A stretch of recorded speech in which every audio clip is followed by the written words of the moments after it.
Je m'appelle Eddie et cette histoire a commencé un jour de printemps où j'ai décidé de conquérir l'une des montagnes de l'Alaska. J'ai passé plusieurs jours à planifier l'itinéraire, à vérifier mon équipement et même à noter les haltes possibles. Tout était calculé dans les moindres détails. Il s'agissait d'une petite excursion d'une journée, rien d'extrême. Dès que je suis monté, des paysages incroyables se sont déployés autour de moi. Des sommets blancs, des pentes enneigées, des ciels bleus. J'étais subjugué par la beauté qui s'étalait devant moi. C'était vraiment le moment idéal. Au sommet, j'ai décidé de faire une petite pause, j'ai sorti mon appareil photo et j'ai commencé à prendre des photos. C'est alors que j'ai remarqué quelque chose d'étrange. Quelques traces à proximité. Elles étaient assez fraîches et j'ai pensé qu'il devait s'agir des empreintes d'un autre randonneur. Au début, cela m'a même amusé. L'idée qu'il y ait une autre personne dehors, entourée de neige et de glace à perte de vue, m'a rassuré. Après tout, être seul dans la nature peut mettre les nerfs à rude épreuve. J'ai haussé les épaules et j'ai continué mon chemin. Environ une demi-heure plus tard, j'ai entendu un bruit derrière moi, clairement audible dans le silence. J'ai d'abord pensé qu'il s'agissait d'un oiseau de proie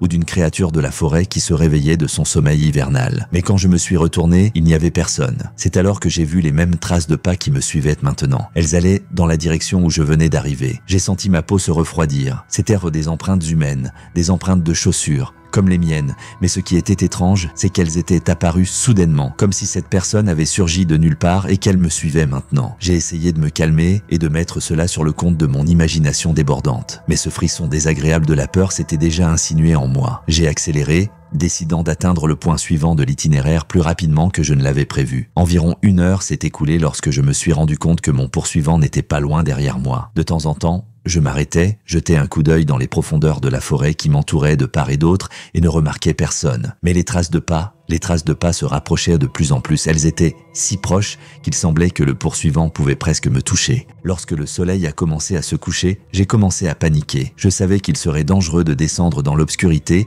mais la peur d'un poursuivant invisible me faisait avancer plus vite. J'ai décidé de faire une halte.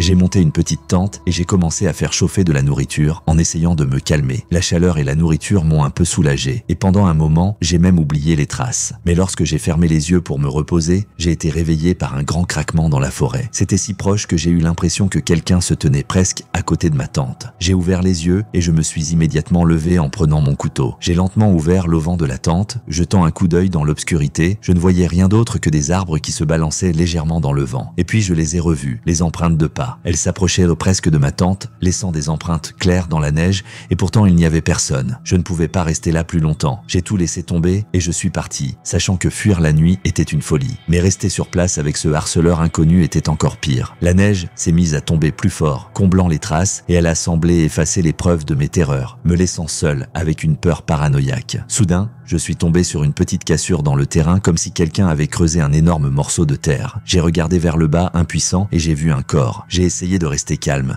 mais j'ai eu du mal à m'empêcher de crier. C'était un autre touriste dont le visage était déformé par l'horreur. Ses yeux étaient ouverts et figés dans un cri silencieux. J'étais maintenant debout et la froide réalité me transperçait jusqu'à l'os. Ce n'était plus mon imagination. Ce n'était plus les conséquences d'un surmenage. Personne ne peut me sauver d'ici. Et même si je m'échappe, les souvenirs de cette nuit resteront gravés dans ma mémoire pour le reste de ma vie. Je me suis mis à courir. Mon corps était rempli de peur et chaque pas résonnait dans l'obscurité. Je courais dans l'obscurité épaisse et mon cœur battait si fort qu'il semblait sur le point d'exploser de ma poitrine. Les traces me suivaient, j'en étais sûr. Ce n'était pas un animal, mais quelque chose d'autre, quelque chose qui pouvait me suivre pendant des heures, sans s'arrêter, sans faire de bruit. Chaque fois que je m'arrêtais pour reprendre mon souffle, il semblait que quelque chose d'invisible retenait également son souffle quelque part à proximité. Le chemin du retour s'est transformé en une terrible confusion. Je ne savais plus où j'étais et à chaque pas je m'enfonçais dans les fourrés et la neige. Ma tête bourdonnait de fatigue et de peur. Je sentais mes muscles tendus refuser d'obéir, mais l'adrénaline me poussait à continuer. Et puis je l'ai revu. Le corps, c'était le même que celui que j'avais trouvé plus tôt. Mon sang se glaça en réalisant que je courais en rond. La forêt semblait m'embrouiller, me forçant à revenir au même endroit que celui où j'étais déjà allé. La peur m'étreignait en pensant que je ne sortirais plus jamais de cet endroit maudit. C'est alors que j'entendis à nouveau ce bruit, le doux craquement des branches derrière moi. Il se rapprochait, j'ai recommencé à avancer, presque à l'aveuglette dans les congères, quand je me suis soudain arrêté. J'ai senti qu'il y avait quelque chose devant moi que je ne pouvais pas voir. Ma conscience me chuchotait que je ne devais pas aller plus loin, mais c'était mon seul espoir. J'ai fait un pas en avant et au même moment, j'ai réalisé que je me tenais au bord d'un abîme. Je me suis arrêté un instant avant que mes pieds ne commencent à perdre l'équilibre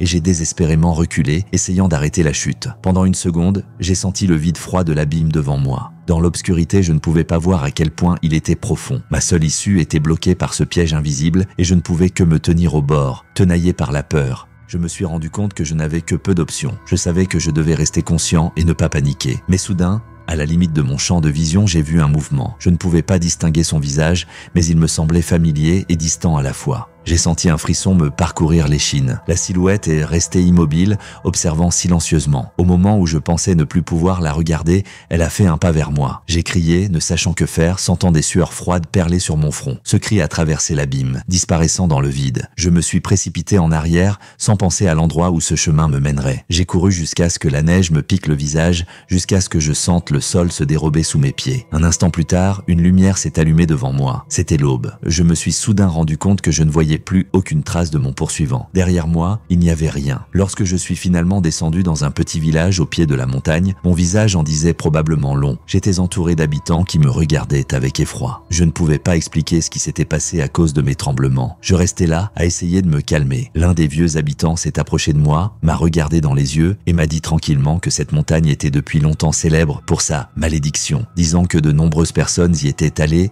et n'en étaient jamais revenus. Ils étaient persuadés que les esprits de la nature emportaient ceux qui allaient trop loin. Je n'ai plus jamais escaladé cette montagne. Mais parfois, dans mes rêves les plus profonds, j'entends à nouveau ces pas derrière moi. Et à nouveau, je sens le regard attentif de quelqu'un qui me suit alors que je marche vers l'inconnu. Je m'appelle Kevin et j'ai passé toute ma vie à chasser. Depuis mon enfance, je suis habitué au bois, au froid de l'hiver et à la solitude. Cette année-là, je me suis rendu en Alaska pour passer une semaine à pêcher et à chasser dans l'un des pavillons de pêche les plus reculés au bord d'un lac gelé. Cet endroit était une véritable nature sauvage où peu de gens osaient se rendre. Surtout en hiver lorsque le gel devenait mortel. Et c'est ce qui m'a attiré.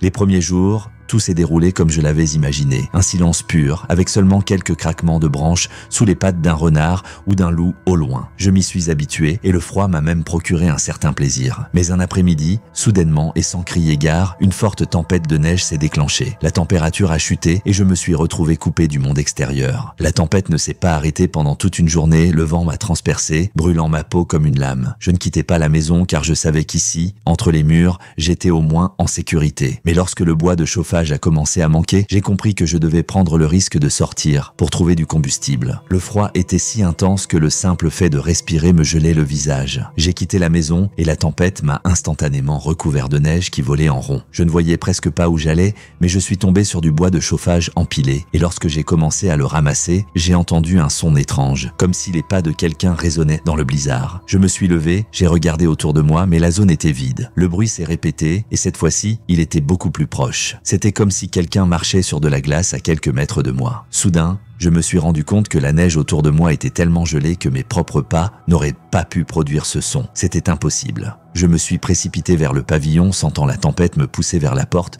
comme si elle voulait me faire rentrer à l'intérieur. Finalement, caché dans la chaleur, j'entendis à nouveau le son. Cette fois, c'était juste à côté de la porte. Je me suis figé. Il se rapprochait de minute en minute, jusqu'à devenir silencieux, comme si quelqu'un se tenait à quelques centimètres de moi, juste derrière les murs minces. J'ai essayé de me calmer, mais mon cœur battait la chamade et je n'arrivais même pas à allumer une autre allumette pour me réchauffer les mains. Depuis lors, ce bruit a été entendu à plusieurs reprises, parfois près de la porte, parfois sous la fenêtre, parfois derrière la maison. J'ai décidé d'attendre l'aube. La nuit a été dure. Le froid, même dans la maison, était insupportable et je n'avais plus d'allumettes. Je me suis enveloppé dans les vêtements que j'ai pu trouver et j'ai essayé de me réchauffer. Toutes les heures, j'allais à la fenêtre, essayant de voir au moins quelque chose dans l'obscurité. Dehors, c'était presque le noir complet et seule une faible lumière provenant du reflet de la neige était visible à travers la fenêtre. Mais j'ai remarqué quelque chose. On aurait dit que l'ombre de quelqu'un se tenait en plein milieu de ce froid noir. Elle a disparu dès que je me suis approché de la fenêtre, mais j'étais sûr d'avoir vu quelqu'un. Au matin, La tempête s'est enfin un peu calmée, mais la situation est restée catastrophique. Je me suis rendu compte que mes réserves de nourriture me permettraient de tenir encore un jour ou deux, pas plus. Il fallait que je me rende au village d'une manière ou d'une autre. J'ai pris le risque de marcher sur la glace du lac, car c'était le chemin le plus court. La glace sous mes pieds était solide, mais le bruit de mes pas semblait étonnamment fort et se répercutait sous l'épaisse couche de neige. Soudain, je me suis arrêté. La glace commençait à se fissurer et les fissures couraient sous mes pieds. J'ai fait quelques pas en arrière, mais j'ai de nouveau entendu le bruit derrière moi. On aurait dit que quelqu'un me suivait. Je ne pouvais pas tourner la tête, car chaque mouvement pouvait être fatal, mais je sentais qu'il y avait quelque chose derrière moi. Pendant un moment, j'ai entendu quelque chose qui m'a fait serrer les poings. C'était une respiration silencieuse, à peine audible. Ce n'était pas la mienne. J'ai commencé à avancer, en bougeant à peine les pieds, en essayant d'éviter de tomber dans la glace. Mais la glace sous mes pieds s'est mise à craquer de plus en plus et je me suis précipité, ne pensant plus au risque. D'un bond, j'ai sauté sur une glace plus épaisse. Lorsque je me suis retourné, j'ai vu une silhouette sombre scintiller sous la fine couche de glace à l'endroit où je venais de partir. Il se tenait sous la glace, immobile, comme s'il attendait que je trébuche. Essoufflé, choqué, j'ai finalement quitté le lac et me suis précipité vers le campement. Mes jambes me faisait défaut, mais j'ai fini par apercevoir les premiers bâtiments, les premières traces de présence humaine. La peur et la tension ont commencé à s'estomper, mais je savais que je ne reviendrais plus jamais sur cette glace. J'ai été secouru, mais je n'ai jamais su s'il s'agissait d'un fantôme du passé ou de quelque chose d'autre créé par le froid et la tempête. Mais chaque nuit, même dans une chambre chaude, j'entends ce bruit, la glace qui craque et des pas derrière moi, qui se rapprochent de plus en plus.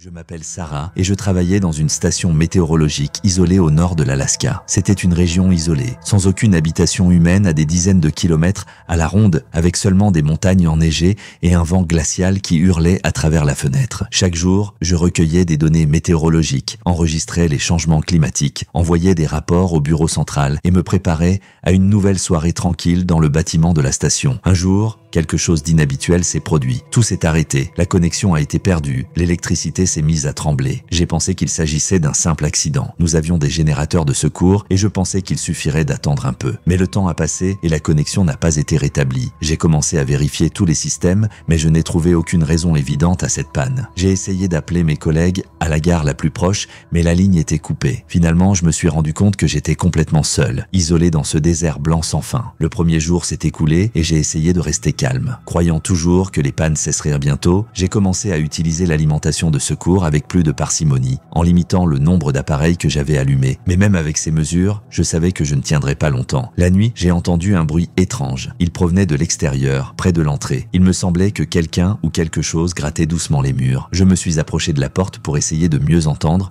mais le bruit a soudain disparu. Prétendant que ce n'était que le vent, je suis retourné dans ma chambre, mais le malaise n'a pas disparu. Le bruit ne ressemblait à rien de ce que j'avais entendu auparavant. Un autre jour s'est écoulé et la connexion n'est pas revenue. L'électricité commençait à manquer et je n'ai laissé allumer que la lampe principale et les moniteurs qui n'indiquaient toujours rien. Dans le silence de la station, j'ai commencé à remarquer quelque chose que je n'avais pas ressenti auparavant. Il me semblait que quelqu'un m'observait. Chaque fois que je passais devant les moniteurs ou les caméras, je pouvais entendre l'écho subtil de pas. Un jour, j'ai décidé de vérifier les enregistrements des caméras, qui étaient censés fonctionner même en l'absence de connexion. J'ai regardé les images une à une jusqu'à ce que je voie quelque chose qui a fait battre mon cœur 2 fois plus vite. Sur l'un des enregistrements effectués la nuit, j'ai remarqué un mouvement près de la porte de la gare. Quelque chose de sombre apparaissait dans le cadre, disparaissait, puis réapparaissait, comme s'il regardait autour de lui. Elle se déplaçait lentement, regardant attentivement les portes et les fenêtres, comme si elle cherchait quelque chose. Le soir approchait et je ne pouvais plus rester calme. Sortir, c'était risquer de mourir de froid, et rester à l'intérieur devenait de plus en plus insupportable. J'essayais de me maîtriser, mais chaque bruissement et chaque craquement m'obligeait à faire un effort pour écouter le silence. Cette nuit-là, j'ai de nouveau entendu le même bruit à l'extérieur de la porte. Un grattage silencieux et prudent. Je me suis levé, j'ai pris la lampe de poche et je me suis approché de la porte. Mais lorsque je me suis arrêté sur le seuil, j'ai réalisé que je ne pouvais pas me résoudre à l'ouvrir. Mes mains tremblaient et j'ai hésité, puis j'ai reculé. Ce bruit se répétait chaque nuit et chaque fois il devenait de plus en plus envahissant, comme si quelqu'un essayait d'entrer mais hésitait. Plusieurs jours ont passé. J'avais presque perdu la notion du temps, ne comptant que les levers et les couchers de soleil que je voyais par la fenêtre. J'ai arrêté de manger, j'ai arrêté de dormir, incapable de me débarrasser du sentiment d'être observé. Il n'y avait toujours rien sur les moniteurs, mais un jour, j'ai remarqué un enregistrement de moi debout près des caméras, fixant la faible lumière. Je savais pertinemment que j'étais dans ma chambre à ce moment-là, mais dans l'enregistrement, je me tenais dans l'obscurité du couloir et je regardais la caméra en face. J'ai vu mon visage, pâle, avec un regard vide. Je ne comprenais pas comment cela était possible. J'ai de nouveau entendu cet étrange écho de pas, à peine perceptible dans le couloir. Soudain, la connexion a fonctionné. La radio s'est soudainement allumée et j'ai entendu ma propre voix chuchoter « S'il vous plaît, aidez-moi ». Je ne sais pas ce qui m'arrive. Je me suis figé car je n'avais jamais rien dit de tel. Qui a pu enregistrer ma voix? Qui était là avec moi pendant tout ce temps? Soudain, la prise de conscience m'a frappé avec une froide clarté. Je ne pouvais plus comprendre ce qui était réel et ce qui relevait de l'hallucination. Quelque chose d'impossible m'attirait dans ce monde de silence et d'écho. Je ne savais pas si je parviendrais un jour à sortir d'ici, mais une chose était claire. Cet endroit ne me laisserait tranquille que lorsqu'il m'aurait pris tout ce qu'il me restait. J'ai survécu, j'ai été retrouvé. De retour à la civilisation, j'ai essayé d'expliquer tout cela à mes collègues, mais personne ne m'a cru. Pourtant, chaque nuit, je me réveille avec les mêmes bruits, des grattements derrière la porte et des pas qui marchent à côté de moi, où que je sois.